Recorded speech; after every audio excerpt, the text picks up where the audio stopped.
Hér ætla ég að sýna ykkur hvernig við vinnum með algebru þegar við fáum að vita hvert gildi óþekktu stærðanna er. Þær eru þá í rauninni ekki lengur óþekktar. En í tilfelli x þá fáum við að vita að x er jafnt úr 4.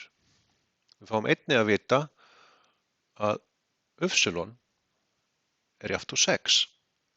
Og þegar svo er, þá setjum við inn þessar upplýsingar í staðinn fyrir hérna óþekktu stærð sem var gefin upp í upphafi. Þannig að þar sem við vitum hvað x er í þessu tilfelli, þá myndum við erum með 2x, en nú vitum við að x er 4 og þá gerum við sinnum 4.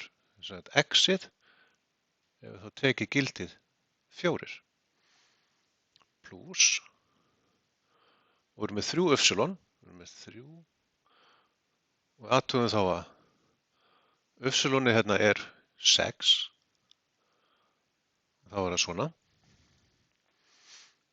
Þannig að svona lítur þetta út þegar við erum búin að setja inn þessar þekktu stærðir þá í rauninni, eftir við fengum að vita hvað x og y væru. Og höldum það áfram og höfum röð aðgerða í huga, þannig að við byrjum að margfölduninni og erum þá með 8 plús 18 jafnt og 26.